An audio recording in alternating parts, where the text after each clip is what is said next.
2:47 all day for real. AM, PM, pop off, know what it is already. Revisiting as much rugby league information as possible. Right now, the 1954 wooden spoon in Australian Rugby League going to Parramatta.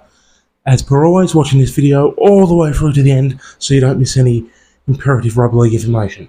Not brain baffling like the 1953 wooden spoon. Scroll through this playlist, you'll find that Western Suburbs got the spoon in 1953, and that was just absolutely bewildering how that panned out.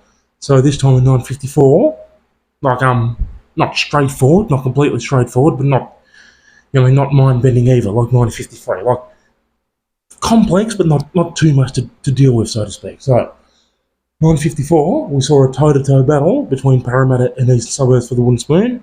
Toe-to-toe battle, so that's why I'm wearing the shirt. And unfortunately for Parramatta, extremely disappointing the way they in fact ended up with the spoon. So stay tuned for that. So first of all, we always go through the wooden spoon teams' wins, losses for and against top try and point scorers. So Parramatta playing 18 games in 1954, winning only 3 and losing 15, 6 competition points.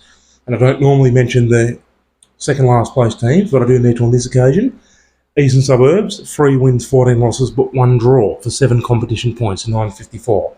So that 1 draw that East managed came in round 5 against West's 14 all. So 1954 round 5, East and West a 14 all draw. Even that early on in the season, no one would have thought at the time, but that early on in the season, only round 5, that 1 point that East managed to conjure up against West, that was how they ended up avoiding the wooden spoon at the end of the day, unbelievably. Parramatta scoring 282 and conceding 363 points, for and against minus 81. The leading scorers, the leading try scorer, Don Tosh, unusual name, but a Parramatta player called Don Tosh picking up 10 tries for them in 1954. And the leading point scorer, a player called Johnny Slade, and he got 4 tries, 19 goals, 50 points for Parramatta altogether. Remembering tries used to be 3 points at the time, so that's why 4 tries and 19 goals equals 50 points under those rules at the time. So, always go through the wooden spoon team's most embarrassing moment and moment in the sun. So, the moment in the sun for Parramatta is the only 3 games that they did win. The 3 games that they did win in 1954. Round 3, a 36-11 win over Canterbury. In round 11, importantly, because I said they were going for a toe-to-toe battle for the Spoon of East, in round 11, a 28-7 win over East, so good work there. And then in round 15, a 22-13 win over Balmain. So Parramatta just, the 3 wins they did have, sandwiched in between all the other losses, so the wins few and far between. And for Eastern Suburbs having their wins at the beginning of the season. After the first 6 rounds in 1954, believe it or not, East had actually had 3 wins and that draw against Western round 5. They had their 7 points already.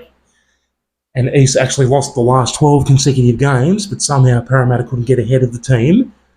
Somehow they couldn't get ahead of the team who'd lost 12 straight games. Even though Parramatta didn't lose that many consecutive games themselves, they still couldn't get ahead of East, who lost 12 straight games. So, bitterly frustrating and disappointing for Parramatta, I think that would have been. And then eventually, so with East obviously stuck on 7 competition points, and obviously with Parramatta beating East in round 11, that brought them up to 4 competition points at that point in time. Then when Parramatta beat Balmain in round 15, that brought them up to 6 competition points. So Parramatta looking like they might avoid the spoon, and they had the perfect opportunity to avoid the wooden spoon. This is the most embarrassing moment. The final round, round 18, 1954, where Eastern Suburbs had copped their 12th consecutive loss. They were thumped by Newtown 45 points to 9, Eastern Suburbs, 1954 round 18, keeping them on 7 competition points. So Parramatta playing their last round game in 1954 had every opportunity to win that game and avoid the wooden spoon, and it was a home game at Cumberland Oval, and it was against Manly of all teams. It was against their all-time forever arch-rivals Manly, so you think that they would have been revved up, you think they would have been motivated to beat Manly of all teams in order to avoid the wooden spoon, especially too when Manly had nothing left to play for. In 1954, Manly had finished mid-table, safe from the wooden spoon, but also not going to make the finals. So Manly had nothing but pride to play for, and nothing but wanting to put misery on Parramatta by giving them another wooden spoon, and unfortunately that's exactly what happened. 1954 round 18, when push came to shove, Manly beat Parramatta 35-27, and that's how Parramatta picked up the 1954 wooden spoon. They only had to win that game.